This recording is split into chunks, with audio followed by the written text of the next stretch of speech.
Good morning class. मैं श्री दीपचंद चौधरी महाविद्यालय Lalitpur college से। आज हम आपको home science BA second year का फर्स्ट पेपर पढ़ा रहे हैं, आहार एवं पोषण।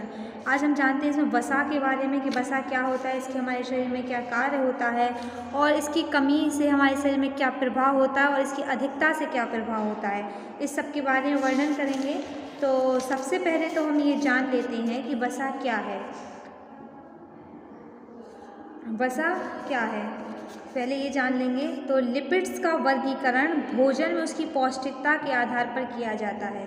इसके अतिरिक्त हम लिपिड्स के सरलतम रूप ग्लिसराइल तथा वसीय अम्लों के आपस में जुड़ने के आधार पर भी वर्गीकरण कर सकते हैं। तो वसा क्या है? ये साधारण ताप क्रम में भी ठोस अवस्था में रहती है। वह वसा जो द्रव्य रूप में होती है तेल कहलाती है। ये वसीय अम्ल ग्लिसराइन को मिलने से बनते हैं। तो अब मैं आपको जान लेते हैं, सबसे पहले हम जान लेते हैं वसा के कार्य कि हमारे शरीर में वसा के क्या क्या कार्य होते हैं। तो इसमें हेडिंग्स वही रहेंगी। फर्स्ट हेडिंग जो आप लिखी हुई आप देख रहे हैं, शरीर में ऊर्जा का संग्रह करना, मतलब शरीर में ऊर्जा इकट्ठी करना। तो सबसे अधिक ऊर्जा वसा से प्राप्त होती है। हमारे शरीर को जो सबसे अधिक ऊर्जा की आवश्यकता होती है तो वसा ही उसको पूरा करती है। 1 ग्राम वसा 9 कैलोरी ऊर्जा देती है। यह शरीर में वसीय ऊतकों के रूप में जमा हो जाती है और जब शरीर को अन्य किसी साधन से ऊर्जा नहीं मिलती अर्थात भोजन नहीं मिलता तो शरीर में जमा ग्लाइकोजन भी समाप्त हो जाता है। तब इन वसीय ऊतकों द्वारा ऊर्जा मिलती है। जब हमारे शरीर में ऊर्जा की कमी हो जाए और क्या कहते हैं उससे हमारे शरीर में हमारा शरीर अस्वस्थ होने लगे धीरे धीरे, तो प्रोटीन की मात्रा भी कम होने लगे, तो हमारे शरीर में जो वसा जमा होती है वो हमारे शरीर को ऊर्जा देती है।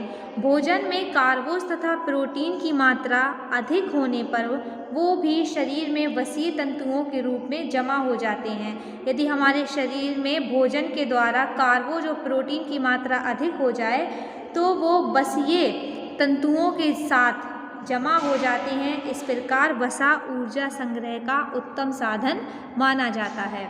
सेकेंड हेडिंग जो है हमारी आप देख रहे हैं, शरीर के नाजुक अंगों को सुरक्षा देना। तो हमारे शरीर के कोमल अंगों के ऊपर वसा की एक दोहरी परत चढ़ी होती है, जैसे हृदय, फेफड़े, गुर्दे आदि। इन अंगों के ऊपर वसा की दोहरी परत उन्हें बाहरी चोटों से बचाती है। जो हमारे शरीर के आंतरिक नरम अंग होते हैं, जैसे कि हमारा गुर्दा है, हृदय है, फेफड़े हैं, तो इनके ऊपर वसा की एक दोहरी परत चढ़ी हुई होती है जो हमें बाहरी चोटों से बचाव करती है। थर्ड हेडिंग है, वसा में घुलनशील जीवन सत्व प्राप्ति के स्रोत तथा अवशोषण में सहायक। तो इसमें है वसा पर्याप्त मात्रा में लेने पर शरीर में वसा के अभिशोषण के साथ वसा पर्याप्त मात्रा में लेने पर शरीर में घुलनशील जो जीवन सत्व हैं जैसे ए, डी, ई के कमी नहीं होती तथा शरीर में वसा के अभिशोषण के साथ साथ इन जीवन सत्वों का अभिशोषण भी आसानी से हो जाता है। नेक्स्ट फोर्थ हेडिंग है, आवश्यक वसीय अम्लों की प्राप्ति का स्रोत। तो आवश्यक वसीय अम्लों का शरीर में निर्माण नहीं होता, किंतु शरीर के स्वस्थ त्वचा की सुरक्षा के लिए ये आवश्यक होता है कि वसायुक्त भोजन इनकी पूर्ति करे। जो हमारे शरीर में और भी अलग तरीके के आवश्यक अम्ल होते हैं वो हमारे शरीर में प्राप्त नहीं होते हैं, उनको प्राप्त करने का कोई स्रोत भी नहीं है। तो वसा तो उसकी सुरक्षा, तो हमारे शरीर की स्वस्थ रखना, त्वचा की सुरक्षा करना, तो इसका कार्य अम्ल ना कर वसा ही करता है। नेक्स्ट फिफ्थ हेडिंग है हमारी प्रोटीन की बचत। तो वसा की अनुपस्थिति में प्रोटीन ऊर्जा देने का काम करने लगती है, अतः उसका मुख्य कार्य शरीर निर्माण छूट होता है। वसा प्रोटीन की बचत कर उसे उसके मुख्य कार्य हेतु स्वतंत्र कर देता है। प्रोटीन की बचत मतलब वसा की अनुपस्थिति। यदि हमारे शरीर में वसा की कमी है तो प्रोटीन उसे ऊर्जा देने लगता है, शरीर को ऊर्जा देने लगता है। लेकिन प्रोटीन का मुख्य कार्य होता है शरीर की टूट फूट हो जाए या हड्डियों की टूट फूट का निर्माण करना। तो लेकिन वसा जो होता है वो प्रोटीन की बचत करता है, उसे उसके मुख्य कार्य के लिए पूरा स्वतंत्र रखता है कि वसा का कार्य है शरीर को ऊर्जा देना और प्रोटीन का कार्य होता है शरीर की टूट फूट की मरम्मत करना। नेक्स्ट हेडिंग है हमारी छपी पाचक रस के स्राव को कम करना। तो वसा शरीर में पाचक संस्था में पाचक रसों के स्राव को कम करता है, जिसके कारण पाचन क्रिया धीमी होती है। विभिन्न पाचक अंगों में भोजन लंबे समय तक बना रहता है, जिससे भूख जल्दी नहीं लगती। जो हमारे शरीर में वसा शरीर में पाचक संस्थान में पाचक रसों को स्राव को कम करता है, जिसके कारण पाचन क्रिया हमारी कैसी हो जाती है, धीमी हो जाती है। और विभिन्न पाचक जो रस होते हैं वो हमारे अंगों में बने रहते हैं, जिससे हमें भूख जल्दी जल्दी नहीं लगती। तो वसा का एक कार्य ये भी होता है। लास्ट जो हेडिंग है वो है आमाशयिक एवं आंतरिक अंगों को चिकना करना। तो यह आमाशय एवं आंत मार्ग को चिकनाहट देता है, जिससे आंतों की जो मांसपेशियों के फैलने सिकुड़ने की क्रिया ठीक प्रकार से चलती रहती है। जो हमारी आंत होती है सिकुड़ जाती है, बड़ी हो जाती है, तो ये आसानी से किस कारण होती है, क्योंकि वसा उसमें चिकनाहट बनाए रखता है। और भोजन में स्वाद तथा सुगंध की वृद्धि भी करता है। अब ये हो गए हमारे वसा के कार्य। साइड में आप हेडिंग देख रहे हैं जो लिखी हुई वसा की कमी का प्रभाव। तो उसमें बताएंगे हमारे शरीर में यदि वसा की कमी हो जाए तो उसका हमारे शरीर में क्या प्रभाव पड़ता है। इसमें हेडिंग्स वाइज नहीं है, पॉइंट्स वाइज रहेंगे, मैं आपको हर पॉइंट समझाती जाती हूँ। तो पहला है कि वसा की कमी से फ्राइनोडर्मा रोग हो जाता है।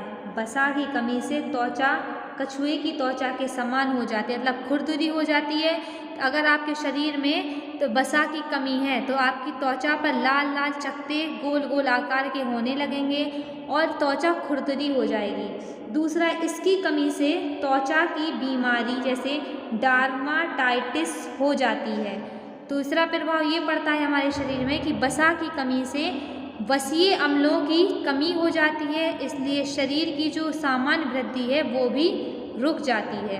तो ये हो गए वसा की कमी का प्रभाव। अब इसकी जैसे लास्ट हेडिंग जो है हमारी वसा की अधिकता का प्रभाव। इसे ही पॉइंट्स वाइज रहेंगे। यदि हमारे शरीर में इसमें बताया जाएगा कि यदि हमारे शरीर में वसा की मात्रा अधिक हो जाए तो उसका क्या प्रभाव होता है।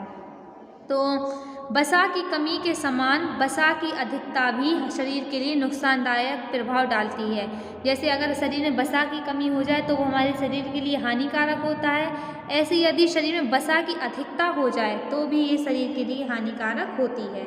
तो कैसे कि वसा की अधिकता से त्वचा के नीचे और हृदय तथा शरीर के अन्य स्थानों पर वसा की एक मोटी सी परत जमने लगती है, जिससे शरीर में मोटापा बढ़ जाता है।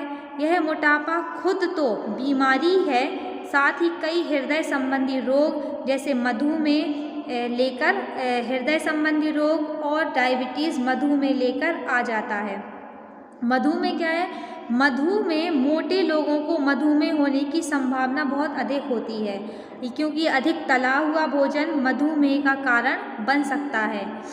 हृदय संबंधी रोग जैसे रक्त में कोलेस्ट्रॉल की मात्रा बढ़ जाने से वह रक्त धमनियों के अंदर जमने लगता है, जिससे रक्त वाहिनियाँ सिकुड़ जाती हैं, जिससे रक्त का दबाव बढ़ जाता है और रक्त का दबाव बढ़ने से रक्त संचरण पर भी प्रभाव पड़ता है।